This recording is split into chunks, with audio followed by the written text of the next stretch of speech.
Hello, thinkers, doers, and entrepreneurs. Welcome. This is Vivek Modi, your host for today's episode of AES Speaker Series. I welcome Dan Ram, who is joining us straight away from India. Good afternoon, Dan. Hello, hello. So, before I introduce Dan Ram in detail, allow me to explain a bit about Asian European Society. We are a non-profit organization based in Munich. We work to foster the bonding between students from Asia and Europe. Our team of 30 motivated people organize broad range of events across the year, such as this one. If this work interests you, reach out to us. You can reach to us from our website, aesmuc.de, or following us on social media. Now coming to today's topic, entrepreneurship across cultures. A sizable body of research has focused on the fundamental role of cultures in shaping nations, businesses, and individual entrepreneurs. Culture consists of patterns of thinking, feeling, and reasoning. A significant body of culture has shown its effect on entrepreneurship with the hubs like Singapore, Bangalore, Shenzhen, London, and Silicon Valley. But what happens if you do not connect yourself with any of a soul culture? What if you are born and raised up in 10 countries and 4 continents? How does such a cultural diversity shapes you as an individual entrepreneur? On this note, I introduce Daniel Ramamurthy, popularly known as Dan Ram, a 5 times TEDx speaker, a serial entrepreneur, an event MC, and a startup coach. His clients range from individual founders to national governments. His background includes education from Yale, Trinity, and his experience across diverse industries from United Nations to consulting to private equity to startups. Daniel was a part of commission formed by Minister of Jobs, Enterprise and Innovation at the Government of Ireland. Dan Ram travels the globe, attending hundreds of events across the world, hosting the changemakers like President Barack Obama, billionaire founders like Sir Richard Branson, Grammy award-winning artists and celebrities. He works on 5 continents, colleges from parliaments, in-house corporate events to big tech conferences in the world. And last but not least, he was the host of Bits and Pretzels 2019, one of the most widely known startup conferences in the world, hosted in Munich. Now, before I hand over to Dan Ram, I will quickly explain the structure of today's event. Dan Ram will deliver a keynote followed by a Q&A session. Thus, we highly encourage you to submit your questions from the beginning with using Q&A function on your screen. Finally, over to you, Dan Ram. Excellent. Everybody who's watching, you're so welcome. Thank you. I can see your names. I want to give a quick shout out to all of you. Let's go for it. Akankia, Cheska, Chinmay, Jarno, Elizabeth, Angeli, Govind, Johannes, Kritika, Lisa, Malcolm, Matthias, Pauline, Pranay, two Pranay Das's. You're on twice, man. Priya, Sebastian, Shivani, Surya, Tala, Tanmay, Usha, Vamsi, Winnie. I think that's everyone I can see so far. And for others who are joining right now, you're so welcome. I'm really excited for this opportunity. Let's make this as interactive as possible because I am tired of hearing my own voice. Like a lot of you, I'm in lockdown. So all I hear is me and I want to hear you. So please, in the comment section, in the chat section, the Q&A section, ask your questions. I want this to be valuable to you. I have no personal gain in this. I have come on for this hour to help you guys in your entrepreneur journeys. All right? So that's the only request is please ask your questions. Now let's talk. For the next few minutes, I want to share about entrepreneurship across cultures. I have 3 lessons I want to pull out, and then I want your Q&As after that. All right? So here we go. The son of an Indian diplomat, as mentioned in my introduction, I grew up in 10 countries, which meant that every 2 to 3 years, I moved to a new country. But for anyone who's moved to a new country, you know it's not just a new place that you go to. It's new culture, it's new food, it's new friends, it's new fashion, it's new sights, it's new experiences, it's new hobbies. For me, it was new schools, entirely different school programs, like everything changed. I'm 34 years old. So if you do the math, you realize that when I was in school, that was the world pre-social media. What? Was there even a world before social media? Yes. It was a world before Google. So when we moved to Morocco, I couldn't just Google Morocco, YouTube videos of Morocco, Instagram pictures of Morocco. No, I literally show up and figure it out every 2 to 3 years. Now, there are blessings and curses associated with that lifestyle. But I don't think I would be this globally conscious, globally minded, globally focused entrepreneur or citizen of the world if it wasn't for that background. And I want to share 3 lessons I learned along the way for any of you as well as to the power of working across cultures, the power of engaging with different people and different cultures. All right, so here we go. Number 1, it's not just about new sites, but it's also about new perspectives. Let's take beaches. I love beaches. I love sunshine. I love sand. I love swimming in the ocean. I love relaxing. I love beaches. But trust me, even new beaches in different cultures and different countries look very different. For example, when I'm on the ocean in the Middle East, say in Abu Dhabi, UAE, or in Algeria, Algeria, it is radically different. For example, a lot of women don't swim in those countries. And even if they're on the beach, they're heavily covered. Versus, say, some European beaches where you go all the way to nude beaches and everyone's just hanging out completely stark naked. Compared to, say, some beaches in Thailand that we went to that were so touristy. But it wasn't just about new sites, about new perspectives.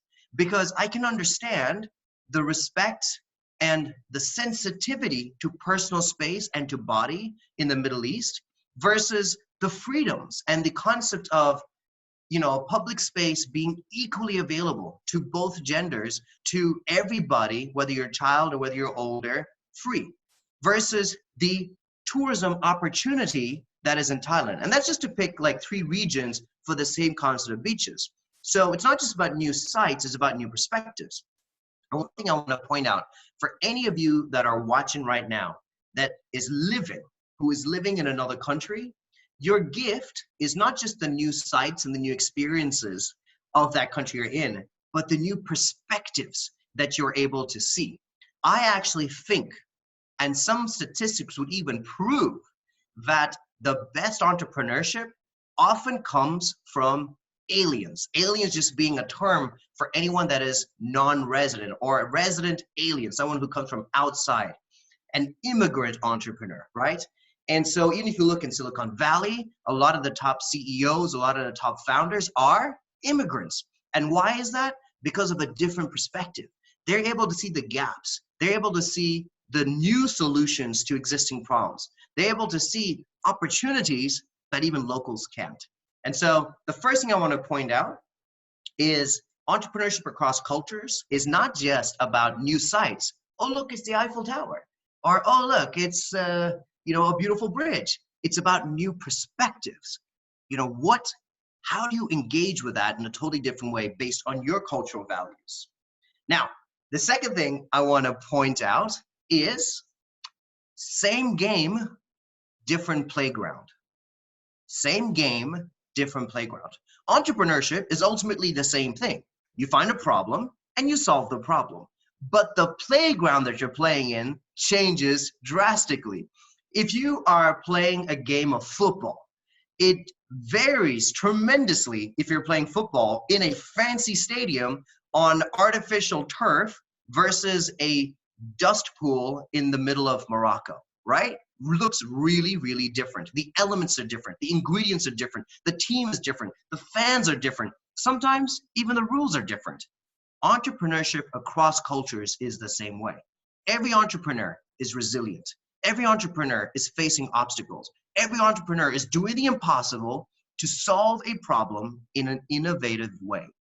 But the playground looks different. So in Ireland, when I was living there, the government is actually very supportive. And everything is landmarked beautifully. If you want to know which accelerators are available, just go on the site and it'll give you a list of every accelerator, along with the deadlines, the application forms, the mentor programs, and everything else involved. On the other hand, if I Googled accelerators in India, oh my gosh, I don't even know where to start. I don't know which lists are credible, which lists are not, who's running which, what are the resources available. It's all over the place. And so even things like signposting, the resources available look so different. Let's take another example here about the same game, different playground. In some cultures, let's say America, for example, you have very supportive fans. If you tell someone, hey, uncle, hey, friend, hey, neighbor, hey, teacher, I want to be an entrepreneur, mostly in America, they're going to be like, yes, go for it. We believe in you. Some cultures maybe are not as supportive and they go, why don't you get a real job? Are you sure you want to risk it? What about your family that has sacrificed so much? Do you really want to just throw that out there to be an entrepreneur? So your fans look very different, even though you're playing the exact same game. Also, like I said, the rules can change. So in Estonia, they have this really high-speed online setup for businesses. Everything is fully digital, fully virtual. It's amazing. You can set up a business like that in a matter of 2 days, 3 days, including bank accounts and everything else. But Estonia, how many people have heard of Estonia? How many people are actively looking at Estonia? On the other hand, a lot of people are looking at the Middle East because there are no taxes involved, right? So when I set up my business in Abu Dhabi, UAE, and I was like, yes, no taxes. But then came the reality of banks. And oh my gosh, doing bank work, setting up a bank account, any kind of transaction is close to a nightmare. And so the rules of engagement are very different. No taxes, but insane banking policies in UAE versus some taxes, but really fast work in Estonia. So the rules can change, but we're all playing the same game as entrepreneurs. And that's something to be aware of when you're working across cultures. Just because you have success in one place doesn't mean you will elsewhere. Just because you had an experience of setting up your business, of finding supporters, finding customers, finding investors in one place, it probably is not going to look that way in another place. And finally, the last thing I want to say is be a chameleon. So a chameleon has this beautiful ability to adapt to its circumstances. It can change its colors based on its surrounding, but it always remains a chameleon. A chameleon doesn't turn into a rat or a butterfly or a human. It just changes its colors. And so for any entrepreneur that's looking to expand globally, be authentic, stay true to who you are, but be fearless in adapting, in becoming like your surroundings, in order to be accepted, in order to belong, but always bring your diversity as a chameleon.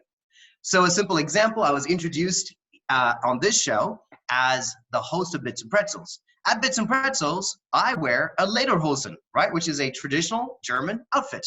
I come on stage wearing literally shorts and a t-shirt, a shirt and buckle. It's not what I normally wear, but because it's German audience, because it's Oktoberfest, I'm adapting. And what does that mean? It means that people feel like, wow, Dan's made an effort. He's hanging out with us. He's one of us. He's partying with us. He gets our culture. He respects our culture. But you best believe I bring this same level of energy and charisma and excitement to the stage because that is me. Now, most of the German audience are very proper, little bit quieter audience. And there I am dancing and singing and bringing the Dan Ram uniqueness. When I'm here in India, I dress up a lot more formally. I usually wear some nice suits, some nice outfits. Why? Because that's what people expect from someone who graduates from Yale University or Trinity College, who works with billionaires, works in government. They expect you to dress up a certain way. It may not be the way I feel, but it's the way I dress up. And so I adapt to the Indian circumstances because I don't care about the outfit I wear, but I do care about empathy, about connecting with my audience. And for you guys, if it's not speaking, but it's building products or services, it's about empathy with your customers, connecting to your customer. And so I dress up a little bit better. On the other hand, when I'm in the US, I can wear jeans, I can wear shorts. People don't care what I wear as long as I have credibility in what I am saying and I have the confidence of what I'm saying. And so you can see even something like the outfit I wear changes as I go from country to country. It's only the color on the outside that changes, but I still bring the essence of who I am. And so for you guys, as you think about how you can expand and grow, think about what is truly you. What makes you a chameleon? What makes you different? And then don't be afraid to adapt, to engage with what is local, to engage and customize and personalize your offering, your products and services to the local context. So those are the three things I want to share with you on entrepreneurship across cultures. And now I am so eager to hear your questions, and we can deep dive into the specifics of the startups I've built, into the actual experiences of actually growing a business. But the monologue is over. Now let's make this a conversation. It was super interesting and exciting, Dan Ram, to hear all the things about resident alien to chameleon. That's right. So I would start the Q&A session with a bit more focus on entrepreneurship. You Mhm. have been involved yourself in a couple of startups. So could you share a bit more about Park PNP and Scantify? Yes. So I've had a few startups over the years in a variety of different verticals. Like I say, my passion is solving problems. And so whenever I find a problem, I want to solve it. Whether it's bringing Christmas to India, which was my first startup, was a big Christmas party that we threw for 100 people that became 300,000 people. That's another story for another day. But that's where my entrepreneurial journey began in a professional capacity. I've always been an entrepreneur from a young age, but more recently, in the last couple of years, I've put my effort behind Park PNP and Sanctify. Both of those are Irish startups because that's where I was living from 2010 till 2018. And Park PMP is a simple platform that connects people looking for parking spaces with those that can offer parking spaces. So every driver on the road spends a third of their time looking for parking, which is insane. The amount of hours and weeks that is wasted looking for a parking space, especially in metropolitan areas and urban areas. And so what we did is we connected them with shopping centers that have surplus parking. We connected them with airports that have surplus parking. We connected them with individuals who drive out of their parking spots into other areas to work and now have an empty parking space in their garage, in their driveway, in front of their house, in their house. And so we built this marketplace for connecting this place. It's a shared economy parking solution. The second is Sanctify, which is an aggregator for those who travel. So generally, when I'm not in lockdown, I fly every 3 to 4 days. And so I live in usually 1 to 2 cities per week. And finding places to work out and specifically to be healthy while traveling is very difficult. And I'm not on my own. A lot of lawyers, a lot of business people, a lot of salespeople are traveling extensively.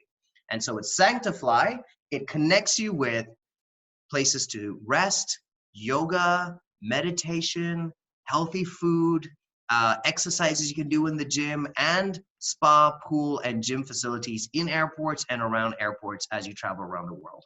So those are the two that I've been kind of putting my effort into the last few years. Interesting. So as you have mentioned and introduced both of them, I'm a bit more curious to know about what is the current status given the current situation of COVID-19. I mean, both of your startups has a lot to do with the movement of people. And right now there is almost next to no movement or very restricted Yes. one. So what is happening right now with those two startups? Great question. The good news is they're still alive at this moment, right? So on the shooting of this speaker series, it is May the 7th, and they are still alive at this point. It is really difficult for startups around the world.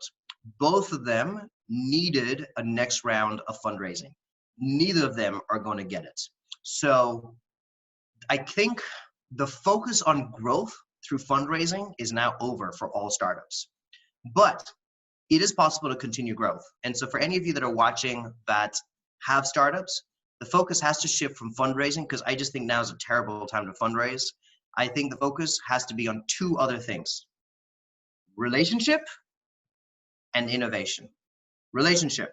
Now is the time to connect with investors, customers, partners on a truly deep level, not with a dollar sign over their head, but because neither of you have nothing to offer the other party.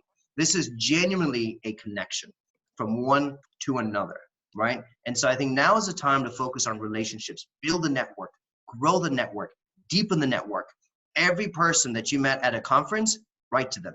Every investor that you have spoken to in the last couple of years, write to them. Every customer and partner that showed interest in what you're building, write to them. Now's the time to connect and deepen the network. The second is innovation. Usually when times are good, you focus on plan A, because plan A is what makes the most money. It's what is most sure. It's what's most tested and tried and proven.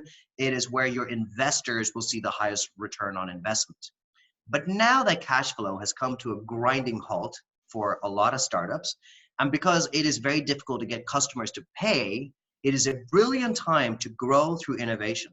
Now's the time to try out plan B, plan C, plan D. Because in good times, plan B and plan C comes at the cost of the resources and the money that should be spent on plan A, because that's where you're going to make your money.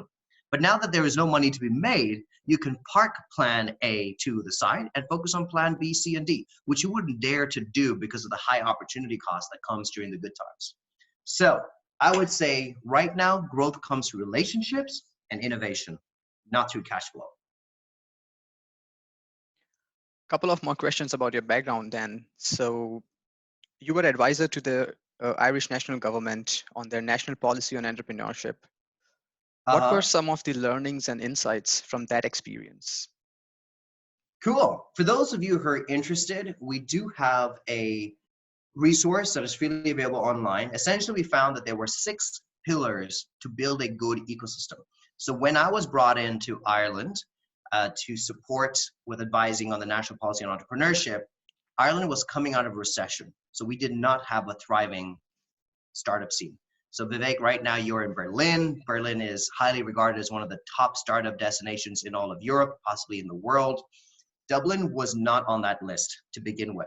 And so we started studying, how do you build an ecosystem? I think some of my greatest insights is that entrepreneurship is a team effort when done well. It is not a solo effort. And so for us, we looked at what is the role of government and what should be the things that government should not do in a thriving startup ecosystem. What about with investors? Where should they be powerful and impactful, and where should they not be stepping their foot in? What about education? What is the role of colleges? What is the role of online courses in equipping startups and founders with the necessary skills?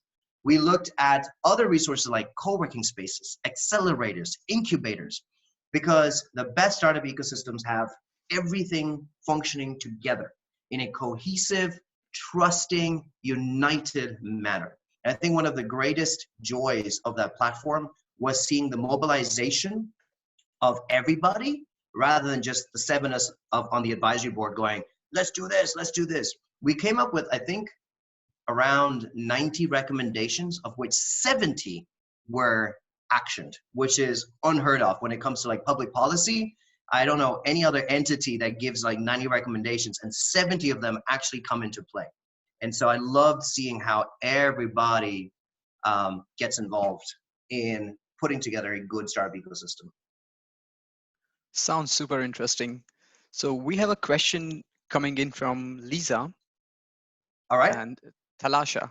So Talash is asking, could you elaborate a bit more on opportunity costs in Corona time? Okay. Answer live. I don't know what that is. I just pressed the button and I went with answer live. Okay. Thank you for the question. Opportunity cost during coronavirus, I would say close to 0. You really have nothing to lose at this point. And now's the time to dare to think differently. Now's the time to try out stuff. I'll give you an example just from my own life. For the last 2.5 years, 3 years, I have focused almost exclusively on hosting physical conferences. And so I put on the back burner as a small part, maybe 5 to 6% of my time on other interests like coaching people, like my online course on public speaking, like training CEOs on their public speaking, on music and things like that, because the opportunity cost was so high. If I spent a day coaching the CEO of BMW, that was a day not spent on stage hosting a conference. But now that hosting conferences have come to a screeching halt and that we're at a grand level of 0 physical conferences that need hosting, I have the opportunity to try all those other things. And so now I'm spending so much of my time coaching some incredible aspiring entrepreneurs, musicians, everything from life coaching, like time management, mindset, energy, all of that, up to like, how do you build a business in the midst of coronavirus? So I'm able to spend time on that because it's not taking away from my physical conferences. I have created the online course on public speaking, 6 modules, 6 days, and will take you from whatever level you are to being ready to do a TEDx talk if that was what you desire to do. And so I was able to spend the time building that course. I was able to spend the time pushing the course, building the website and everything else around it. So, okay, the opportunity cost is not zero because you still have to sleep, you still have to eat, you still have to deal with your mental health, you still have to serve and love people around you, but it's certainly closer to zero than when life is normal. So now's the time to get involved, try out the new stuff, try out the dreams, try out the concepts of like, one day if I had time, I would do this. Well, now's that time. Go do it. So sounds like finally this is the time to do the things that you always wanted to do. Absolutely. Going to our next question, Dan. So you are a coach and a trainer to multiple accelerators, as you have just mentioned. Uh-huh. What are the benefits to entrepreneurs using such platforms? Okay, so the good part about accelerators, so for those of you who have an idea and want to take it to the next level, I would recommend accelerators, right? Don't worry too much about the fact that they're going to look for equity, because what is really powerful for accelerators is their board of mentors. So for you single-handedly to go find great people to support you is going to be difficult. But via an accelerator platform, significantly easier. When it comes to training, for you to just go Google and try to figure out what should I know to be a founder, very difficult for you to figure all that out. On the other hand, an accelerator has worked with so many startups that they go, you need to know legals, you need to know accounting, you need to know marketing, you need to know HR, you need to know leadership. And they got all of those pillars and they're able to structure that learning. The other important thing with accelerators is a peer network. There is no book, there is no brochure, there is no booklet that will tell you the A to Z of building your startup. Because the whole idea of being entrepreneurs, you're doing something new, something that has not been done before. And so the best resource is other people who have walked a similar journey. And so having that peer network, having other people who are hustling with you, building with you in the same space is so key. I'd say those are the top 3 good reasons for working with an accelerator, because it will train you and quicken the speed of growth than if you do it on your own. So I also am going to shorten my answers because I'm loving these questions coming in and I want to make time to answer every question. So I'm going to answer these questions faster. Let's add value to every person that's watching right now. excellent. So one more question, Dan, that is coming in. So we have been talking a lot about entrepreneurship, Yeah. and to me, entrepreneurship is something that is like it's within you. You know, it's like being an artist. So whether it is in you or it is not there, but the question is, can it be learned? So is it a learned behavior or it's just a drive that comes along? This is an age-old question. Here's what I'll say. Some people for sure just have it. From the time they were young, they were breaking things and fixing things. They were selling things and unselling things. They were trying and innovating. They were failing and not worried about failing. They were just all about the growth. And for other people, it is a breaking down of mental barriers, psychological fears to start thinking a little bit more like an entrepreneur. I think elements of it can be coached to allow people to embrace an inner entrepreneur that they actually always had, but maybe was hidden behind some walls. I am a lecturer, an adjunct lecturer in a couple universities on entrepreneurship. So I certainly do think that elements of entrepreneurship can be taught. But that said, some people just also have it. They're innately entrepreneurs, but sure, it can be taught. And also, you don't have to be an entrepreneur to work in a startup. Like, my accountant is not an entrepreneur, but he's probably one of my most valuable people on my team. He has a regular job, works in a regular office, 9 to 5 with his other partners, but he loves the energy of the startup world without having to be an entrepreneur. And yet he is very much in the entrepreneur ecosystem. So just to let you know, you don't have to be an entrepreneur to work in a startup. Startups need everybody. So some of our participants are also interested in knowing your story of Bits and Pretzels. And the question is, how did you become a host of Bits and Pretzels and how did you come to Germany? Okay. they're slightly different questions. I came to Germany because a amazing event organizer called Tina saw me when I was voluntarily emceeing at Web Summit. Web Summit is another big tech conference that was being hosted in Dublin. The previous year, I was on that stage as a founder pitching my company.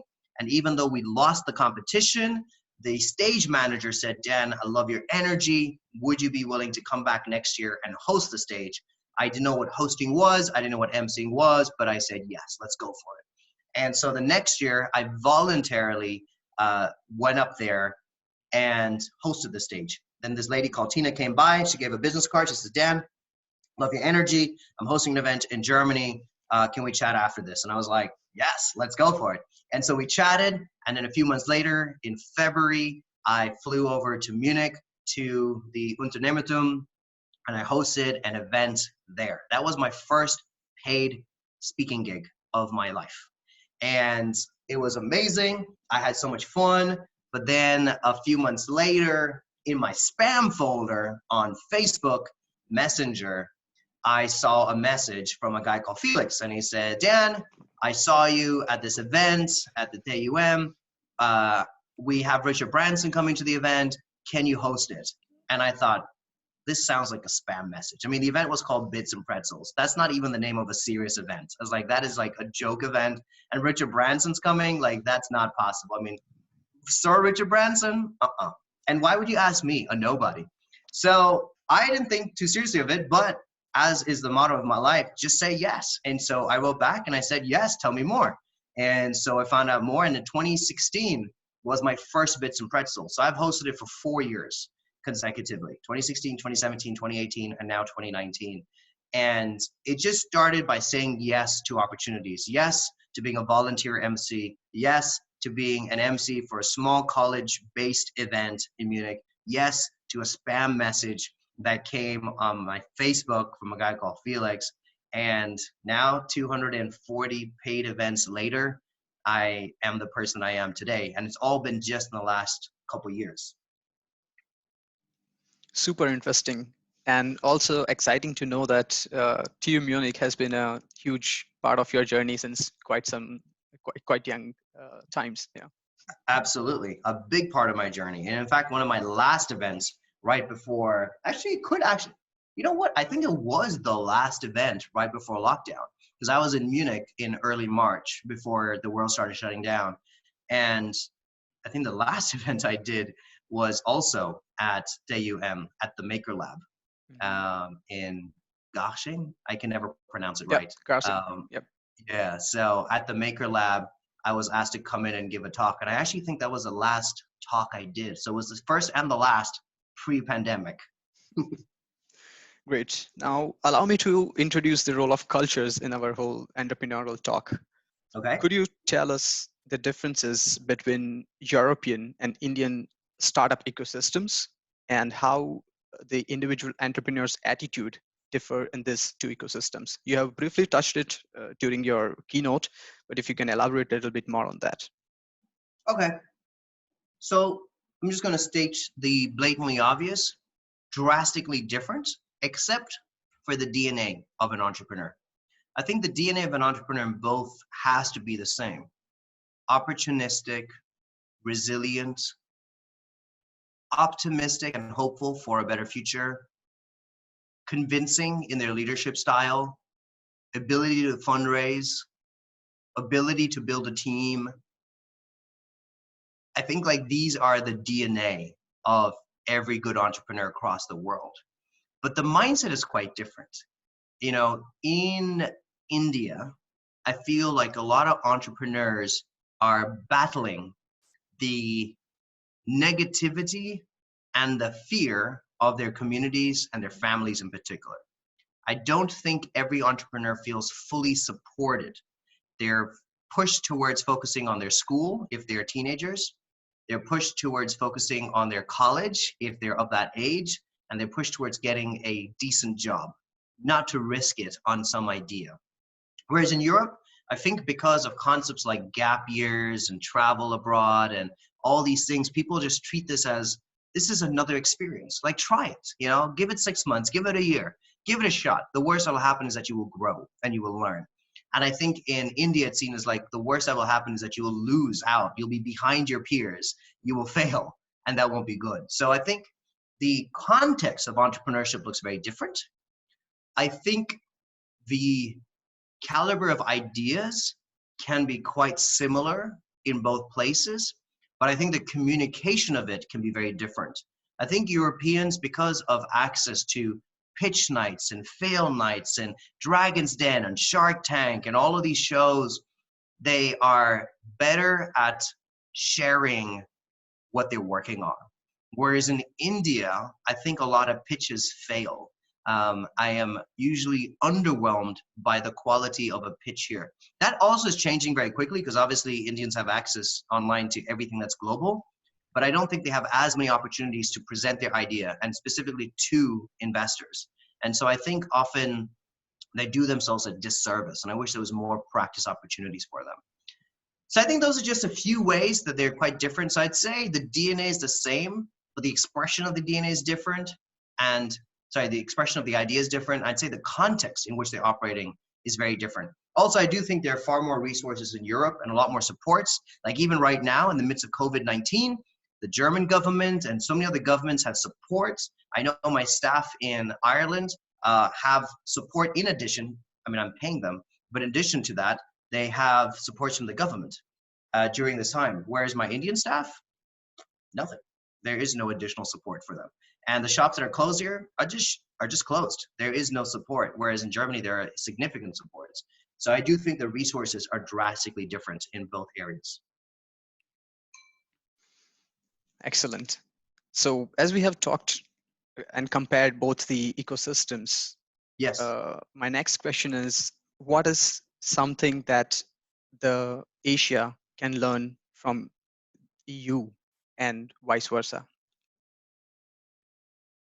Okay. It's actually the same advice in opposite ways. So I would say that Asian startups, and let's be a little bit controversial here. It's not controversial, it's what I firmly believe in. But I'd say female founders, it's the same advice I give to female founders as I give to Asian founders. Don't be afraid to express how awesome you are. Entrepreneurship is competition, right? You're in it to win it. You're in a race. You're in a fight. And it's really important that you talk yourself up. I think female founders, whenever they ask for funding, are overly realistic about how much they need. Whereas male founders, on average, will exaggerate how much they need. And I'd say Asian founders are similar in that they can be in the context of respect, in the context of humility, in the context of meekness, which are great trademarks of Asians in general. They will often undersell their abilities, their vision, their ambition. And I wish they would learn from Western founders who are much more comfortable going, yeah, I was the top student. Yes, I have the top person in my company. Yes, I am going to hit 5 million by next year. And you're going to miss out if you don't join me right now. And they're bold and they're brass about it. It's the same advice I give the other way. So to Western founders, I would say, don't believe your own bubble that you're in.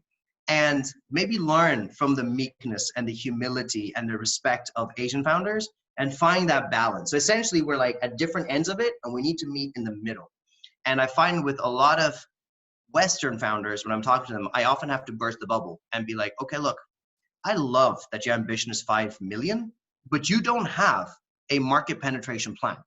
You don't even know how you're going to get your first 10 customers. So just because your competitor did that in a year doesn't mean that you can. So realistically, what is the bottom up approach, right? Not the top down, like, oh, if I got 10% of the whole economy, I would make 5 million in year one. How are you going to get that 5%, you know? And so I feel it's the same advice in opposite ways. Let's get realistic about our ambitions, our purpose, our abilities. So I think balancing out both the cultural traits would be a really good option, right? Absolutely. So, talking about Asia brings me to the point that before industrialization, the largest economies in the world were India and China. Uh-huh. We even used to call India a golden sparrow.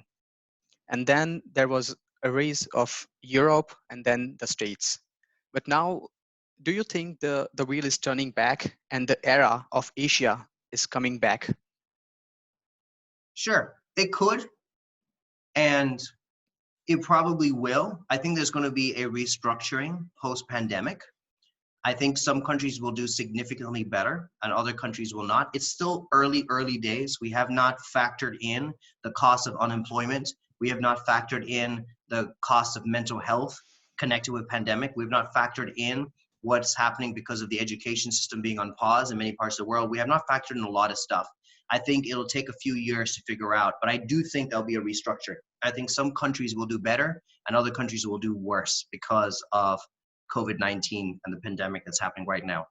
That said, I don't know if there is that singular focus on industries and on sectors of the economy as there is in some parts of Europe. So for example, when I was appointed to be an advisor to the National Government of Ireland, they were very clear that they wanted SMEs to thrive, small and medium enterprises, SMEs.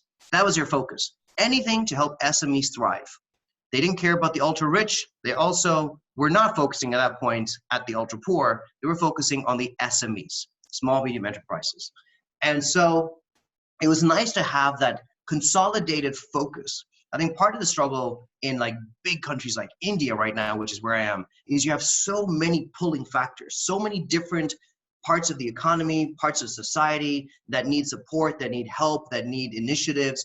And so you don't have that same singular focus like you would in smaller countries like in Ireland. So I think that's the only thing that would hold Asia back or India back from excelling, is that there's so many different needs that are all competing at the same time. And it's not possible to neglect because there's so many emergencies happening all the time. You have briefly touched the topic of pandemic and how the world is changing with this current situation. So there is a lot of outrage about China currently in the market, in the news. So do you think that due to the current situations, there will be a global shift of manufacturing from China to probably India? I think that's something that Indians hope. I don't know if that's the case because um, ultimately, as humans, we forget. And we will go back to the same market desires as before. We'll want things cheaper. We'll want things that are reliable. We'll want the same connections and business contacts that we had before. And so I think whatever grievances, concerns that people have with China, I think it'll be quickly forgotten. And we got to remember, a similar situation like this happened only a few years ago with SARS. And it was similar, wet markets and China. And back then as well, there were some delays in communicating what was going on. They promised they would communicate faster. The world quickly forgot about it, continued building business in China. And now we're a repeat again of the same situation. The world is upset. The world quickly forget about it. So I think Indians are hoping that, but I don't see India really positioning in any powerful way to capitalize on it. I haven't seen any marketing, promotion, diplomatic connections or ties happening where India's going, look, let us be your trusted partner. We can do all the same thing. I don't see grants, subsidies, or supports to manufacturing here in India to take over where China could be losing out. It's actually the opposite. They've asked most sectors of society to stop here. I think now they're slowly releasing it again and opening it up. So I don't see India stepping into the gap. I also don't see the world being upset with China for too much longer. I think we will just get back to business as usual in no time at all. I see. So probably this is a good advice for all the Indian policymakers who want to accelerate their economy so much. And step in the gap. yeah, It's always a thing to do. Yeah, the opportunity is right now. It is right now, not in 5 years, not in 5 months. It's right now. So now I will diverse our conversation a bit towards some of your personal experiences. Okay. And we also have a couple of questions on that. And I will start with the question that someone quoted about his nomadic life, that the moment is only good if you bring a sense of stillness to it. So Hmm. traveling more than 100 events across the world, how do you bring sense of stillness to your life? Okay. So let me keep it practical and not philosophical. All right. Practically, I am very religious about my morning routine. There are a few pillars that I carve time out every morning. Pillar number one, physical. I always hit the gym first thing in the morning. It just helps with getting rid of some of the stress hormones and creating some of the hormones that drive energy, that drive positivity, that drive peace of minds. And so, workout in the morning, whether it's 10 minutes, whether it's 20 minutes, whether it's an hour, is a non negotiable. Second pillar is spiritual. I spend time in the morning reading my Bible, praying, journaling. And for me, it's really, really important that I remember that I am part of something much bigger than myself, that I am not the start and finish of my own story, that there is ancient wisdom that is applicable today and that is relevant today, and that I am spiritual and not just physical. The third pillar that I hit is emotional. So a mental check-in with myself. How am I feeling? Am I fulfilled? How was yesterday? Writing in my gratitude journal, just thinking positive thoughts, grateful thoughts, and connecting with, I guess, my feelings and my emotions is important. Checking it. And say the fourth pillar is relational. It's really important to me that I control the influences that I allow in the morning. So usually newsfeed and WhatsApp messages are not what I look at when I wake up in the morning. When I wake up in the morning, I try to connect with people that lift me up, my inner circle of friends, my parents, and the positive sources. So my stillness comes from a regularity around my morning routine. And here now during lockdown, I have a morning routine that's much longer, about 90 minutes to 2 hours. But even on my busiest days, when I have sound check at 7:30 a.m., I will wake up and I'll do all four pillars within 30 minutes. And I will still have that really solid start to the day. So practically is just owning, protecting your morning routine. It's just me and myself, spending time by myself, feeling myself, refueling myself. That's how I create stillness so that I can engage with the world around me. There is a question from Lisa on the same line. So Mhm. she's asking that, do you think is it necessary to stay in one place at least for a while to build a business? All right. Good question, Lisa. Thank you so much for asking that. Yes, it is really important to be local. This is the advice I give to all startups is find a niche, dominate the niche. And that niche is not just in the vertical of your business, it also is geographic. So rather than just having an office in New York, an office in Hong Kong, an office in New Delhi, actually sit in one of those offices, build something successful, take that success and expand out. So my speaking and emceeing started off by dominating the Irish scene, which thankfully was quite small. So it didn't take too long to be like the go-to MC in Ireland. I used that to leverage into Europe.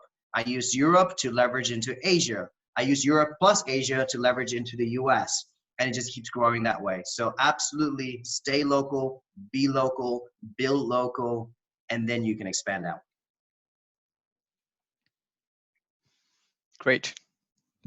So there's also a couple of more questions in the same line in building up relationships and maintaining your relationships. So one of our participants wants to know, like, how do you go along by with all the traveling and keep moving from one place to another? How do you maintain your relationships?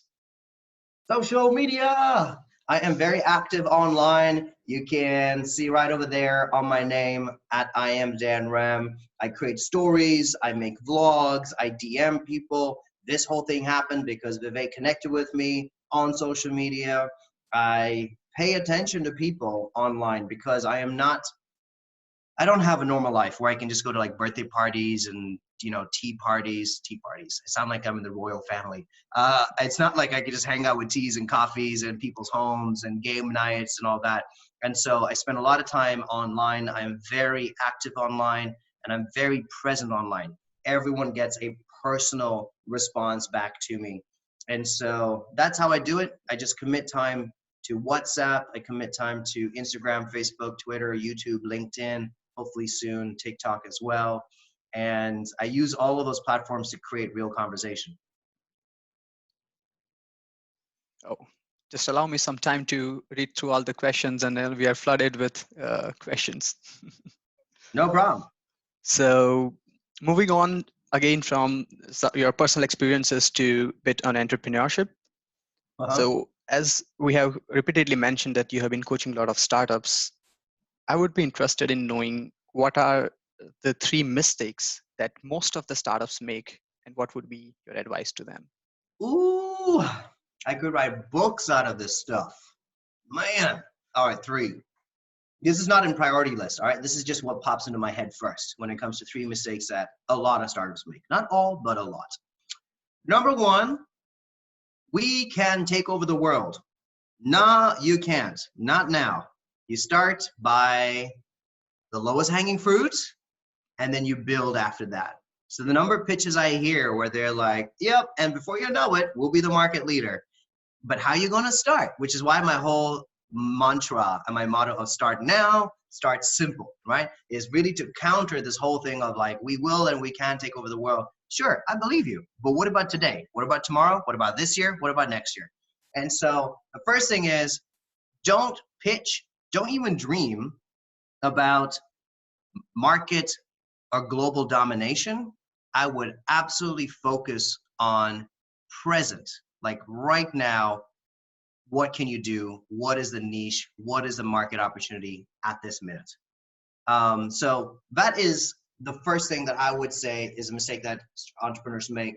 Second is kind of connected to this, but I hate a top-down approach. I prefer a bottom-up approach. For those who do not know what that means, a top-down is when you go, well, I have a new pet food product out there, and there are 10 million pet owners in the UK. If we get 10% of that, then we'll be multimillionaires. And that's a top-down approach. A bottom-up approach, my apologies, is when you go, okay, I can spend 2 hours a day on sales. I expect to close 3 deals per week if I do 2 hours a day. 3 deals at 400 pounds per week equals X amount of money. Scale that over time, and then in 6 months, we'll have enough money to then hire a full-time salesperson that will 3x our deals close, and then by year 2, we will be able to afford through smart savings and smart investment to have 4 salespeople. Like that's a bottom-up approach. So I'd say the second mistake that a lot of entrepreneurs make is this top-down kind of vision. And the third thing I would say is going at it alone. Entrepreneurship is tough. It is complicated. It is confusing. You cannot do it all. Always get a co-founder, always build a team. I more than often invest in great teams rather than great ideas. And so focus on your team, focus on your co-founder. Excellent, useful advice, Dan Ram. So, the next question is, what are the best areas now for the new age entrepreneurship, and what are the entrepreneurs of future would be like? What sectors they will be from, and what are your thoughts on it? I think the obvious thing is we've realized that so much more can happen virtually and digitally than ever before. Mhm. And so I think startups that are positioning to capitalize in this market around machine learning, AI, any kind of digital product, there's going to be a bigger appetite among customers and investors. That said, I still think we have to deal with a lot of the global issues that existed before. We still need to figure out our carbon footprint and the fact that we're killing our planet. We still need products and solutions that will help us be more carbon neutral, that will help us be more efficient with our resources. I still think that we need to figure out, what do we do about overpopulation? What do we do about the incredible density in big cities? How do we improve the how do we improve cities? Like, what do we do about that? So I still think we have to deal with those bigger issues as well. But in the short term, digital products are going to do significantly better. We've already seen Zoom as a company and a lot of these platforms like just skyrocketing right now. And I think the more solutions that are in the space, the more those are going to continue growing. So yeah, those are my short-term predictions. I will take a question from our participant, Dr. Manoj. Yes. So Manoj is asking how uh, you suggest startups to approach while asking for funding? What should be the ideal body language? Woo. Okay. So I have a vlog. I actually have 2 vlogs that are just on this topic, and it's free and it's online. You can catch them on Facebook and YouTube. So just look up I am Dan Ram and type in like how to raise money or how to pitch to investors. I have tons of free content on it. Actually, now that I think about it, it's more than 2.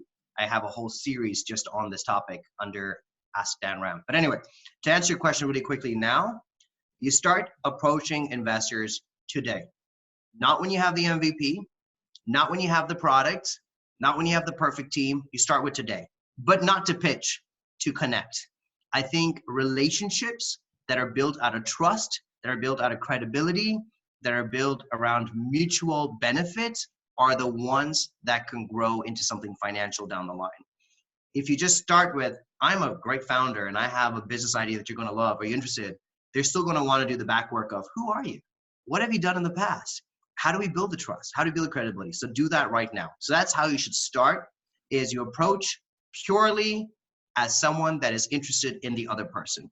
Google them, research them being the investors and partners, and find out what are their passions, what are their past interests, and be truly interested in them, and then invest in creating value for them.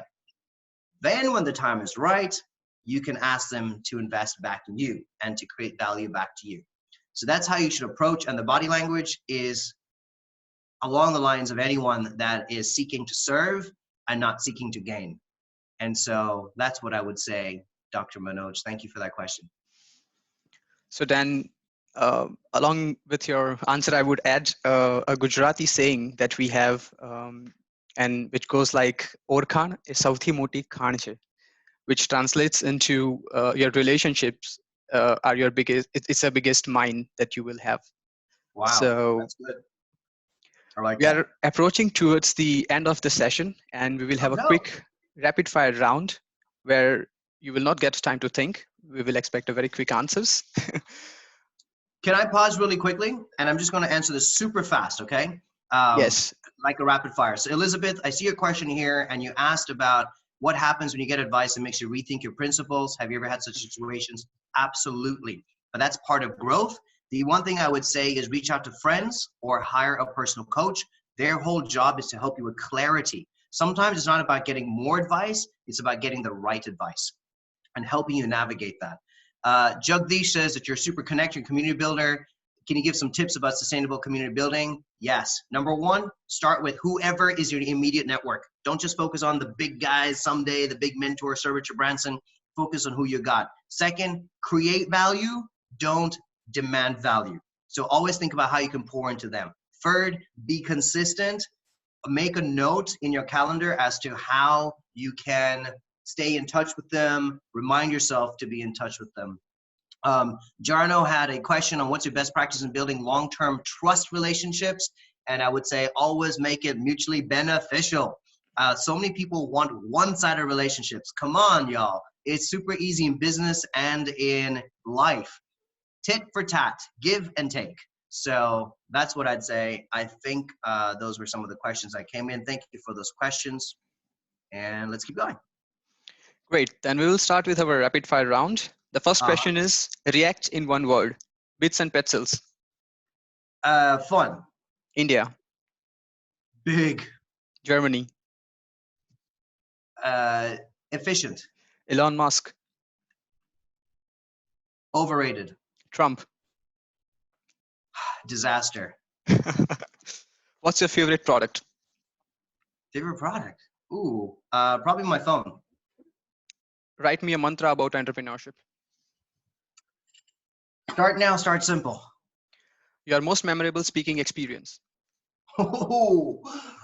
Probably bits and pretzels this past year.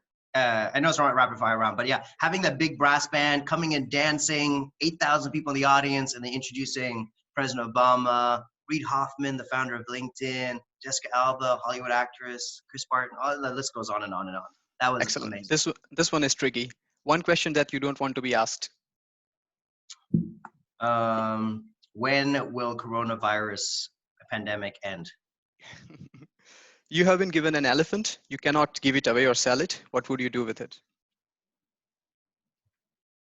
Play with it. It'll be my best friend in the whole world. I'd love to have an elephant. Why would I give it away? That's the last thing I want to do with an elephant. What's something that they don't teach you at universities and schools, but you should definitely know? Self-awareness. Never had a class on self-awareness. It is the greatest skill set ever. Know who you are, know your energy, know your tipping points, know your boundaries, know how you connect with people. Self-awareness, I would build a whole school just on that topic. A better place to be an entrepreneur. Rank following from best to worst.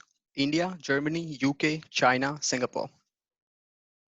Oh, and in Singapore ecosystem. So we're gonna have to drop those out. But what were the other options? India and Germany? Were those the only options left? Yeah, India, Germany, China, and the UK. Oh, in the UK. So I'm biased against the UK simply because I don't like the community there. So for me, like thriving and being surrounded by happy people and smiling people is really important. I would go with Germany, followed by India, followed by the UK.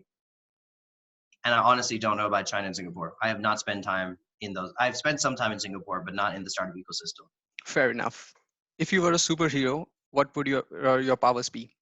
I am a superhero. What are you talking about? And my power is to help people start now and start simple. But if I was another superhero, I would say my power would be, love. Beautiful. Just the ability to love people abundantly, generously, overflowing love.